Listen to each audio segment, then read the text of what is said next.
नमस्कार, मी संजय भोकरे. आपण पाहताय जनप्रवास लाईव्ह. शरद पवार राष्ट्रवादी पक्षामध्ये आता जोरदार चर्चा चालू आहे आणि रोहित पाटील आर पाटील यांचे सुपुत्र युवा नेते यांचा कल आता भारतीय जनता पक्षाकडे आहे हे आता बऱ्यापैकी सिद्ध झालेलं आहे. त्यांच्याकडे सध्या देवाभाऊ की जय हेच चालू आहे आणि त्याची प्रचिती आता त्यांच्या वाढदिवसा दिवशी दिसून आली. कारण त्यांच्या एवढ्या भरभरून सगळ्या पेपरला जाहिराती आहेत बघा.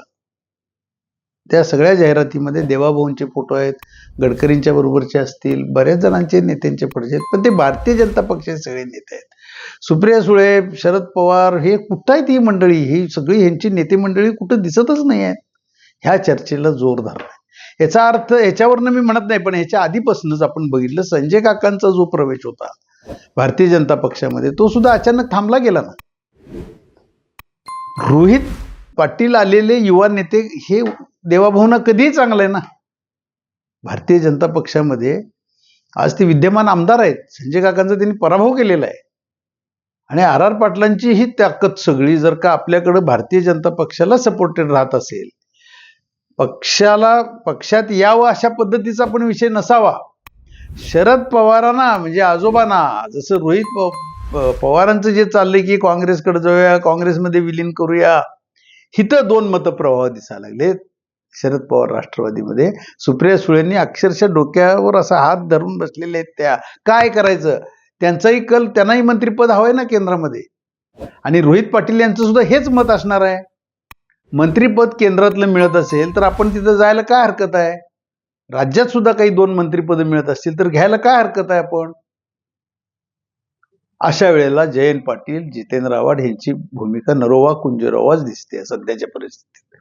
त्यांचा कल काँग्रेसकडेच होता, परंतु आता ही अशी भूमिका होत असेल आणि भारतीय जनता पक्षामध्ये सत्तेचं काहीतरी मिळत असेल तर परत हे सुद्धा 2 नेते 2 पावलं मागे यायला काय अडचण आहे ना. आणि रोहित पाटील ते बरोबर करायला लागलेत असाच अर्थ झाला ना याचा. आज वाढदिनाच्या शुभेच्छा त्यांना मुख्यमंत्र्यांच्या पासून सगळ्यांच्या बहुतेक झालेल्या आहेत, सगळ्या दिसतेच ना. आज सगळ्या पेपरला भरभरून आहे आज. आणि पालकमंत्री चंद्रकांत दादा पाटील हे पश्चिम महाराष्ट्रातले ते कसं त्यांनी राजकारण केले आपण बघतोय. चंद्रकांत दादांचा सुद्धा हिच्यामध्ये काहीतरी रोल असल्याशिवाय हे गणित घडणार आहेत का? एक त्यांच्यावरही काहीतरी जबाबदारी असणार आहे. आणि रोहित पाटील हे पालकमंत्र्यांच्या संपर्कात सुद्धा असतातच. तर अशा वेळेला काहीतरी राजकारण मोठं शिस्तयाने होत आहे आणि शरद पवार सुद्धा कदाचित असा निर्णय करू शकतील. पण रोहित पवार नाराज होतील, मग रोहित पवारांना तुम्ही काँग्रेसवासी एकटं व्हा जावा असा सुद्धा म्हणजे असा सल्ला सुद्धा त्यांना दिला जाईल ना पवार साहेबांच्याकडनं. तुम्हाला कुठं आम्ही थांबवत नाही, रोहित तुला मी कुठं थांबवत नाही असं सांगू शकतील ते. रोहित पवार याची भूमिका काय घेतील ऐन वेळेला? का ते ऐन वेळेला सुद्धा ठीक आहे भारतीय जनता पक्षाला सपोर्टेड राहतील? आणि त्यांनी वातावरण तर एवढं केलंय भारतीय जनता पक्षाच्या विरोधात, अजूनही ते उपोषणाला बसतो म्हणतात, शेतकऱ्यांची बाजू घेऊन उतरलेत, महिलांचे प्रश्न त्यांनी मांडलेले आहेत, बेरोजगारीचा प्रश्न मांडतायत, युवा बेरोजगारांच्या विरोधात त्यांनी आवाज उठवलाय. हे सगळं करतायत म्हणजे काँग्रेसची ध्येय धोरणं ते राबवायला लागलेत ना. मग त्यांच्या बाजूला जाणारे आता किती असणार आहेत? सगळेजण सत्तेत जायला बसलेलेच आहेत हो. आणि खासदारांना सुद्धा बऱ्यापैकी सगळ्यांना तिकडेच जायचंय. कोल्हे काय बोलून गेले आपण बघितलंय. ते काय नुसती कोल्हे कोई नाही आहे, ते बोलले आहेत, पॉझिटिव्हच आहेत ते सुद्धा. मग अशा वेळेला काहीतरी गणित आहे. आणि रोहित पाटलांच्या वाढदिवसा दिवशी हे स्पष्ट झालेलं आहे की भाजपला आपण सपोर्टेड राहायचं आहे. भाजपमध्ये काही गट नाहीतर आपला सगळा गेला तर नंतर ओरडत बसू नका असा सुद्धा काही जण सल्ला देतायत. आज पवार साहेबांना हे सांगायची गरज नाही, एवढे मोठे राजकारणी आहेत ते देशातले, राज्यातले, 4 वेळेला मुख्यमंत्री झाले, त्यांना कोण सांगणार? पण ह्या गोष्टी मात्र ते नक्की बारकाईने तपासून बघतायत. आज ह्यांचे फोटोत मात्र गायब आहेत. वाढदिवसा दिवशी रोहित पाटलांनी देवाभाऊ केलंय हे मात्र चर्चेचा विषय आहे. आणि ह्याच्यातनं आता उद्या राजकारण काहीतरी बरंच दिसते. चंद्रकांत दादांची भूमिका काय होते त्याच्यामध्ये?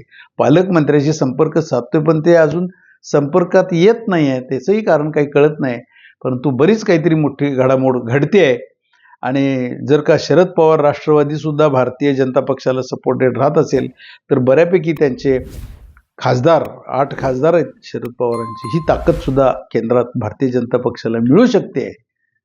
आणि अशा पद्धतीचं राजकारण ह्या रोहित पाटलांच्या वाढदिवसामुळं उघड झाल्याचं दिसतंय. आता बघूया रोहित पवारांची भूमिका किती आक्रमक राहते आणि पवार साहेब आजोबा काय निर्णय घेतात, सुप्रिया सुळे काय निर्णय घेतात याच्याकडे लक्ष लागेल. पण रोहित पाटील यांनी मात्र आपल्या नेत्यांना फोटोतनं गायब केलेलं दिसतंय. आज इथंच थांबू, उद्या पुढच्या भागात.